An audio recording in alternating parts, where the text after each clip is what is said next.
Look at me doing a tag video. It's been a minute since I've done one of these, but when your new favorite channel, The Book Bully, tags you in a tag video, you do the tag video. Hi, my name is Sarah Freshly and welcome to Freshly Read Books. So yes, thank you so much to Jill over at The Book Bully for tagging me in this. This seems like a fun one. So basically this is the in or out tag, which was originally created by Rick McDonald. This is basically just like, in, do I like something, or out, do I not like it, is how I understand this tag. I'm just using the original list that was created by Rick. And yeah, we're gonna go through this. So I do know a little bit of the list because I watched some of Jill's video before thinking like, oh wait, maybe it would be nice to not know all of these going into it. So then I stopped. And now I'm recording this so that I can then go finish watching that video. There's no motivation quite like I want to watch this video. Okay, so it looks like there's 26 things. Let's go through these. I feel like this will be pretty quick. So the first one is reading the last page first, which no, why? Why would you do that to yourself? I don't understand. Is there something to be gained by doing that? Yeah, that's gonna be a big out for me. 2 enemies to lovers. In, if it's done in a not toxic way. I don't know, enemies is such a strong word, but I'm not like a big romance reader, so I feel like, but if I go off of, I do watch a lot of rom-coms, I just don't read them. I don't know why there's a disconnect for me there, but movies wise, I do like an enemies to lovers, so I guess in. But yeah, no toxic partners. If you were enemies for a reason, maybe you should stay that way. 3, dream sequences. I don't know if I have a strong opinion either way about dream sequences. I feel like they can be done well and they can be done really poorly. Like in The Dinner by Herman Koch. I didn't like that book and I really didn't like that dream sequence. But I think dream sequences can be done well. But I would say probably on a whole, I would say that it would be an out for me. It's not gonna be a deal breaker, but I feel like if somebody told me hey, this book that you're reading has a dream sequence halfway through, I'd be like, ugh. I don't really want to read through that. 4, love triangles. I'm gonna say in, because once again, I love that in rom-com movies. I just don't read a lot of books with them. 5, cracked spines. I'm gonna say, I don't know.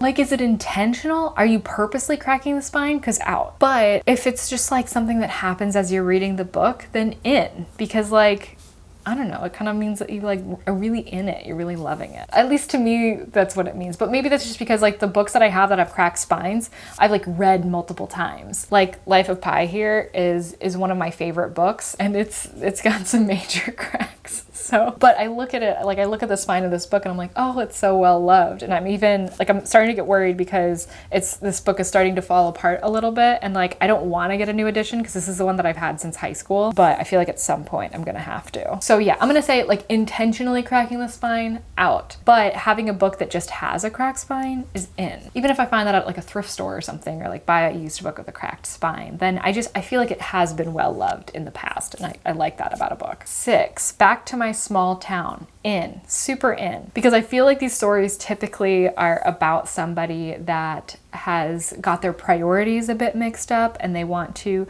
change their life for the better, or maybe they don't want to at the beginning, but they do end up doing that by the end of the book. I don't love when it's used as a way for oh, a woman shouldn't be caring about her job, she should be instead caring about finding a man.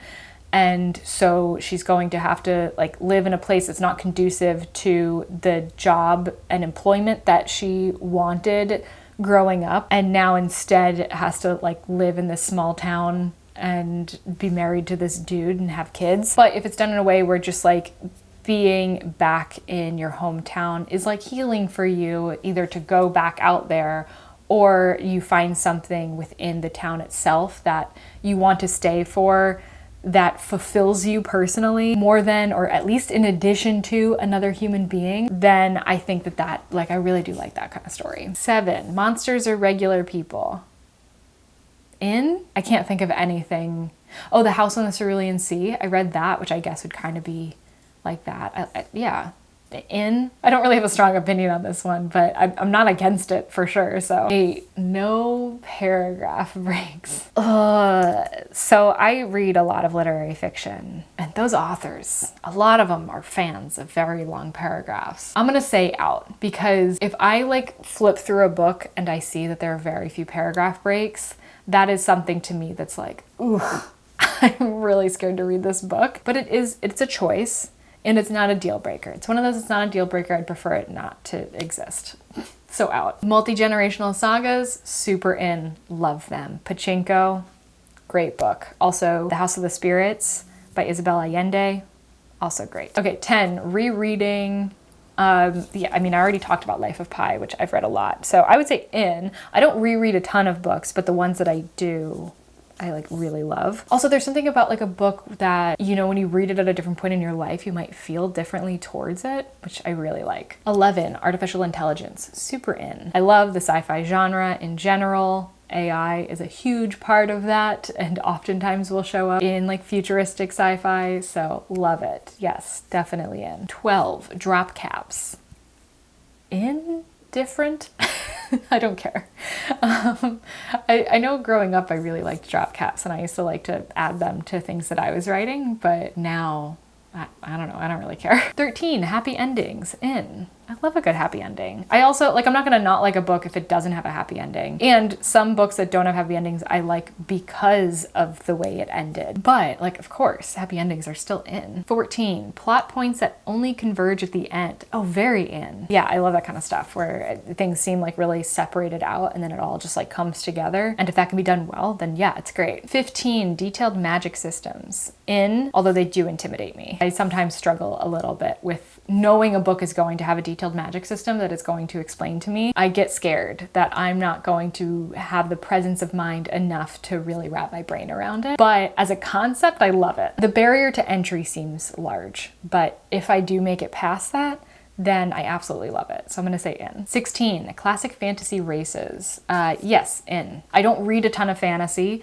but I do like it when I do read it. And also like having the classic fantasy races, I feel like you've at least kind of got a starting point when entering into those books if you've read similar ones in the past. 17, unreliable narrators. This is one where I feel like 50-50, it's done well or it's not done well. I think I'm gonna say out, because if I'm thinking of just when I read like the synopsis of a thriller book, for example, which I feel like it's a very large area for unreliable narrators, and I see that it describes the narrator as unreliable, or that somebody else describes a thriller as having an unreliable narrator, I do feel like there's a part of me that's like, I don't know, like, is it gonna be worth it reading? But sometimes it really is, and it really does a good job. I think it's in if I don't know about it going into the book, and it's done well. And it's out every other time. 18, evil protagonist, in. Yeah, I love a good evil protagonist, as long as they're interesting too. I feel like I read a book not too long ago that had an evil protagonist, but they like were boring, and I was like, what is even the point? 19, oh, The Chosen One. Out, well, okay, I'm gonna say in, but I do think that those stories, while I tend to enjoy them while I'm reading them, I don't typically look very favorably on them afterwards, because I do think that there's something about needing to write why a person is important or why they are influential to a specific situation. Like, there's a skill to writing that I think is not even attempted at if you're going with the chosen one kind of theme. If you're just being like, this person is the person because they are, and they just have to like fill that role, it's not enough for me to really have a lasting impact.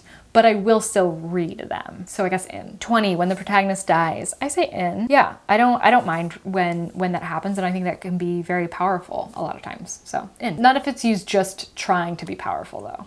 Like, sometimes you can kind of tell. It's like, you don't really have to do that. Like, it didn't add as much as I think you think it added. 21, really long chapters. I mean, define really long. There are some books where it's like, this book is 4 chapters and it's 500 pages long. And you're like, what are you doing? Like, why even have chapters? Those are parts. Those aren't chapters anymore. I'm gonna say out. 22, French flaps. That's gonna be an out for me. Like, are they cute? Yes. But, okay, yeah, I've got Brandon Taylor's Real Life here, which was a 2020 favorite for me, just by the way. But we do have French flaps here, which I have to say, as far as French flaps go, beautiful. But I think the thing that annoys me is that they seem like they should be able to be used as bookmarks, but like you actually try, and then the book lays like this, which annoys me. And that's not even that far in, and it's already laying weird. And I don't want to do that to my book. So I guess it's out because it annoys me. Okay, 23, Deckled Edges, out. So out. So very out. hate Deckled Edges. I don't like when you can't like easily flip through the pages, and also they get like really destroyed, Deckled Edges, especially on paperbacks. Oh, and that really annoys me when they get like all soft and like, no, I don't like it. Like, you don't have to pretend like this book was bound by, you know, some guy in like a super old library by candlelight. Like, I get it. This book was made in a printing press. Anyways, that's probably my strongest opinion of this video, if I had to pick one. 24 signed copies by author in.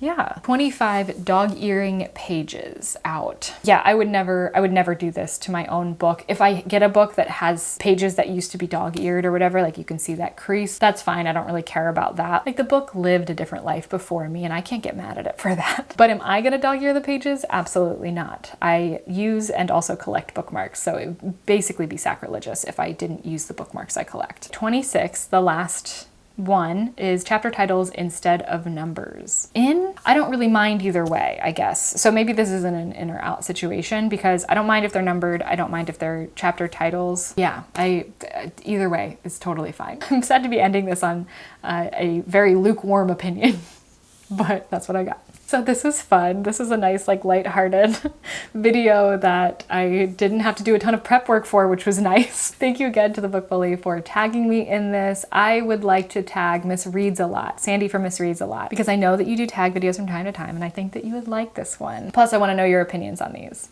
Anyways, that is going to do it for this video. I hope that you enjoyed it, and if you did, please do consider subscribing. Let me know your opinions on what I talked about in this video, if you've got some strong ones, and I will see you in the next one.